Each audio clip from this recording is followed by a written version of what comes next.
Yo, what's poppin' peeps? You got your boy Nandra here. Welcome to another video.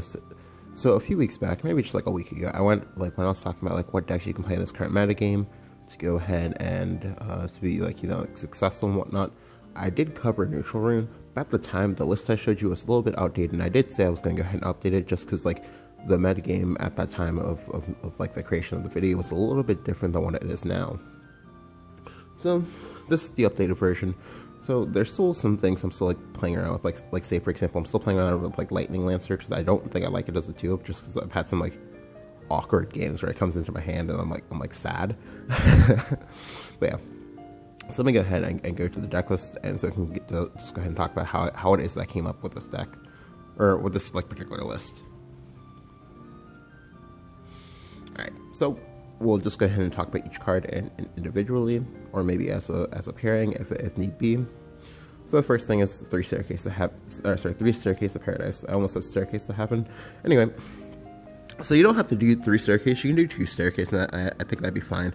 However, for me, I really like Staircase in decks like these, because when you're playing Saha Package in the past, one of the issues with Saha Packages is that like you couldn't like feasibly like rely on it outside of like say Dragon, because like all these decks didn't really have card draw to supplement it.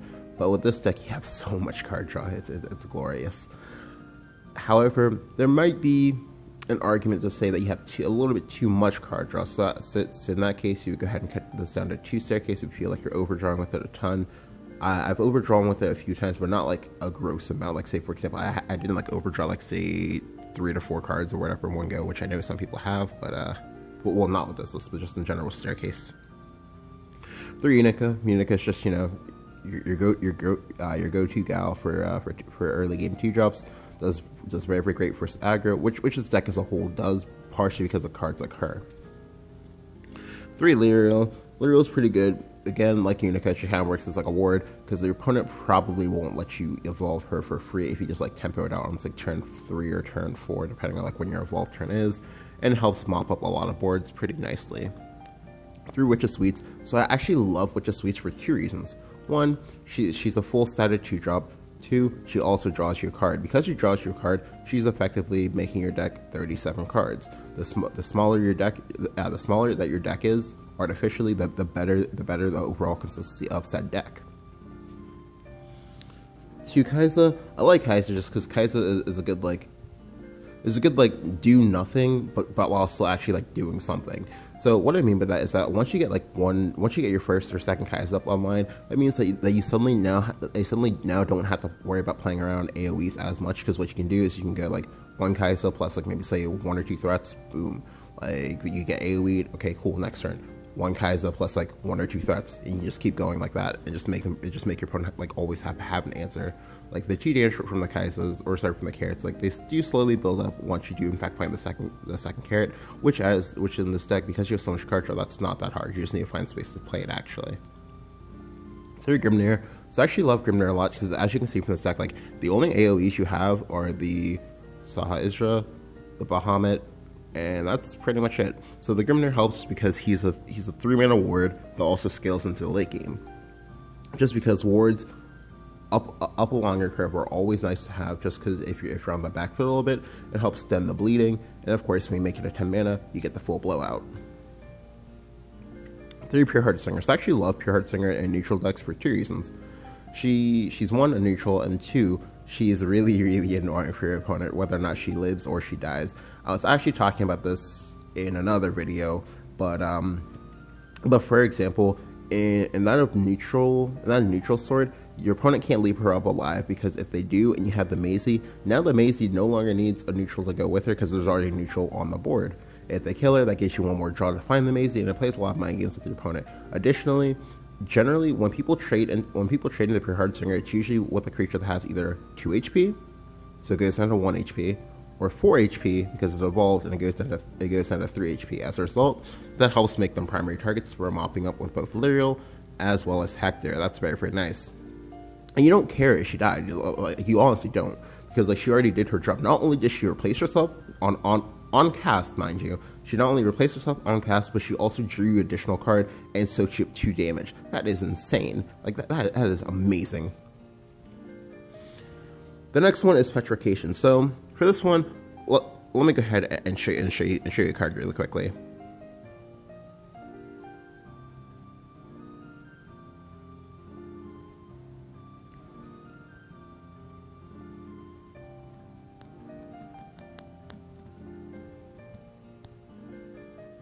Mysterian Grimoire. So in the past, when you played neutral rune, like I want to say during Wonderlands, you would have to play this guy. This guy is not well. He was good at the time, but not the greatest, because like you would draw 2 cards, but then that also meant that if you had any spell cards in your hand, you would automatically discard them. So it kind of forced neutral rune players into this kind of like, I guess, like deck style of where you just play 40 creatures and no amulets. That's not good, because you're like capping yourself on what you can do. Like, spells are pretty good. Spells are your friends. Well, unless they're D-ship, in which case they're your enemies. But yeah. But as you can see, because we are in fact playing the pure-hearted singers, we no longer have to worry about possibly discarding our spells, which of course means that we can actually play spells now. And one of the spells I decided to play was Petrification. So if you recall from, 2 weeks ago or whatever, when I made this deck list, like, the deck had Odin in it, just because Odin is a very, very strong catch-all card that you can use to deal with a lot of things. Now, it's not as good versus D-Shift, and, sometimes it's kind of expensive, and sometimes comes out a little bit too late, as well as being relatively tempo negative. Enter Petrification. So, for 5 mana less, and for not getting a creature, for you yourself not getting a creature, you can turn pretty much anything you want into a clay golem. We don't have any sigils, but that's because we don't need them. Like, the sigils won't actually do anything for us, because currently there's no actual, like, really, really great, like, rune card or whatever in the game that'd be, like, worth it to actually, like, want to play sigils for this. Except, of course, you could be funky and want to play Dwarf Alchemist in order to simply search this out, which is kind of cute, but, yeah. But onto the actual, like, Petrification in and of itself. Like, the Petrification, like, you go ahead and you because it's 3 mana, you can play it, like, anywhere along your curve. I generally find that I like playing it on 7 mana as well as 8 mana. For 7 mana, the reason why I like playing it is because I can also go 2-drop in order to contest the 2-drop I just gave my opponent. I like doing it on 8 mana because I can go ahead and use Hector as well to go ahead and pop something, and then go ahead and put a ward up in the way, so this way the clay golem has to be used in order to take out a ward instead of hitting me in the face. I also lastly like it on 9 mana because, again, you can go 3-drop, and 10 mana because you can go Petrification into Saha Isra, and then incidentally just like clear the clay golem off anyway, and that's pretty cute. I like that a lot. But there are a lot of really great targets in my game of the Petrification hit. It can hit Bahamut, it can hit Beauty and the Beast, it can hit Polyphonic Roar. Maybe not so much Polyphonic, that's not really like meta right now. It can hit Ouroboros if you run into a stray Ouroboros. It can hit the Frozen Mammoth Amulet. It can hit Daria. It can hit Wild Seraphs. It can hit Wild Mordecais. It can hit Immortal Thanes. Like, just so many good targets that, like, they're either really sticky or just really difficult to deal with without investing a lot of resources. That now here you have a catch-all answer that just answers one of them for free. Thank you. Very, very cool card, and it's pretty underrated. Like, the only other person I've seen playing with this was actually Jay-Z. Which is pretty interesting to me, because like I made this list like the day like before like NG or whatever, so that was pretty cool to see him also using using Petrifications in his list as well. 2 Lightning Lancer. So the Lightning Lancer is part of what like stroked the name of this deck name, Lightning Fast Tenjiro.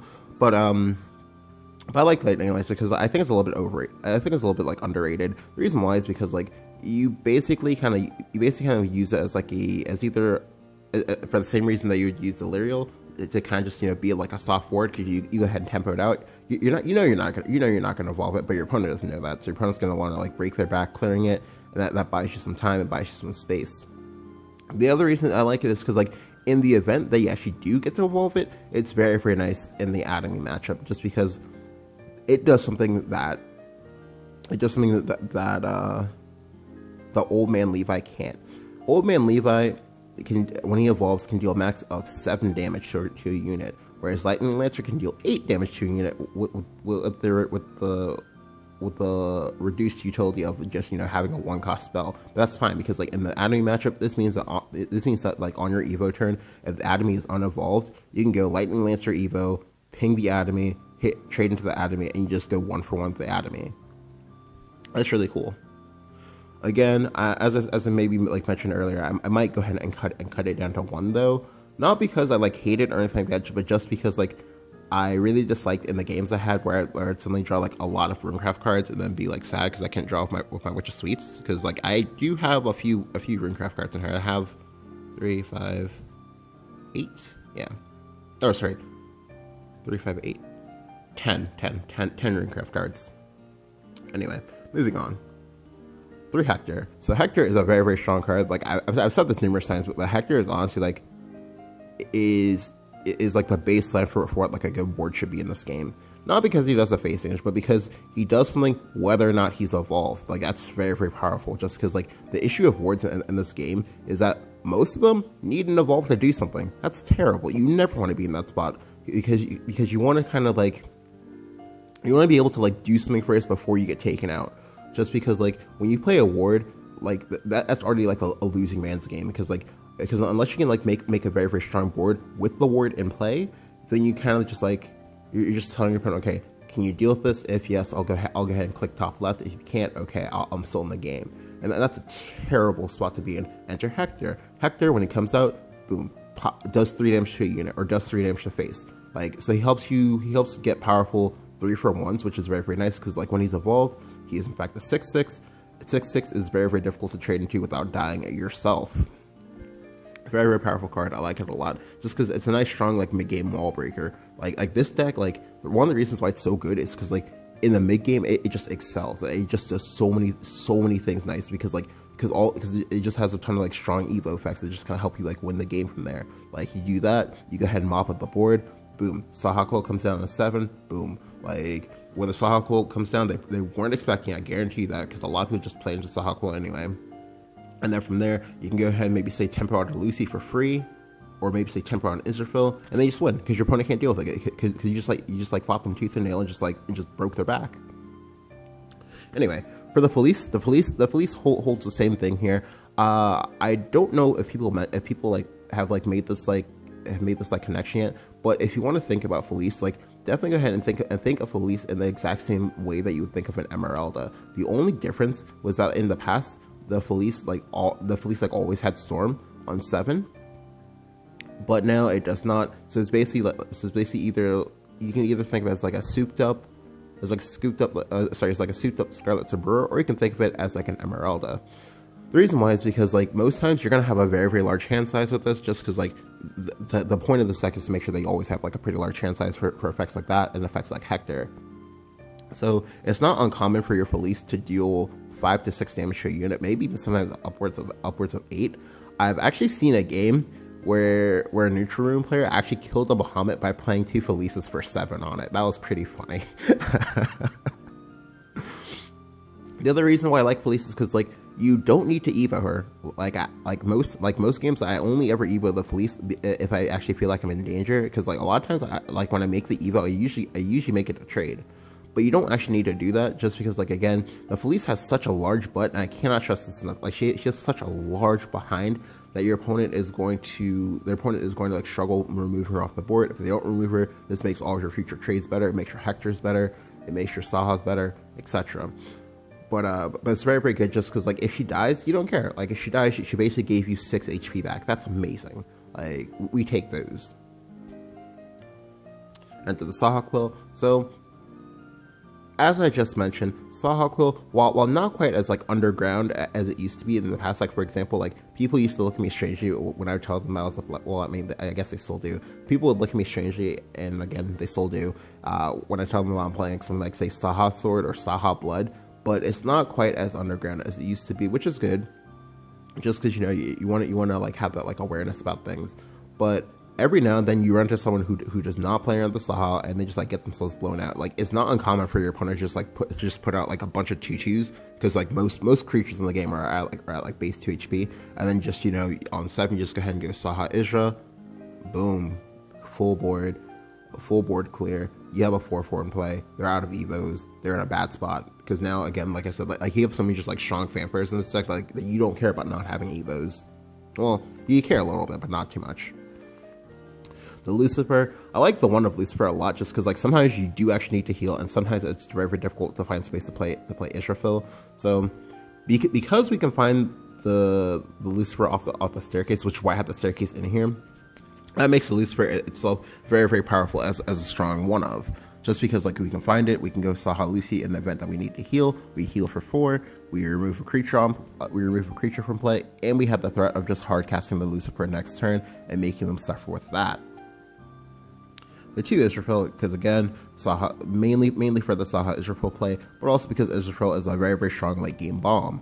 Now, I know a lot of people have said that like Israfil is like too strong. I don't really think that's true, because the Israfil herself costs 9 mana. Like that's like most decks don't even make it a 9 mana. Like additionally, she needs an Evo to not have the argument of, oh, haha, dice a dance of death or something like that, which is 2 conditions that are pretty big in my opinion. But in the event where you get to hardcast Israfil, you just feel great about yourself, because usually you're gonna hardcast it on a naked board. If you hardcast on the naked board, that means your opponent probably can't deal with it, and that means that the Israfil is threatening 10 damage by herself, which backed up with say Hector's or Zeus's, it's a lot, because like that 10 damage becomes maybe even 12 damage if you had an Evo, or 15 or 17. Like it's a lot. It's basically a game ender, and as it should be. 2 Bahamut. So you don't need 3 Bahamut. I'm going with 2. The reason why is because like I know a lot of people like think that, okay, well Dishma like beats anything or whatever. So in the event that you yourself want to play this deck, the 2 Bahamut makes it easier, because it's less like high end like dead weight, because like you're not, because even though this is like pseudo ramp dragon, you're not actually ramp dragon. Like you're not gonna be able to like play Baha and like say say 6, 7, or 8 mana. You're gonna have to actually play it for 10.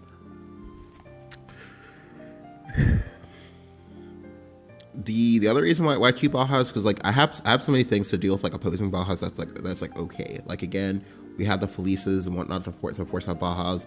In the event that we need to, we can go ahead and crash a Zeus into 1. We have the Petrification for more. Yeah. And then lastly, 2 Zeus.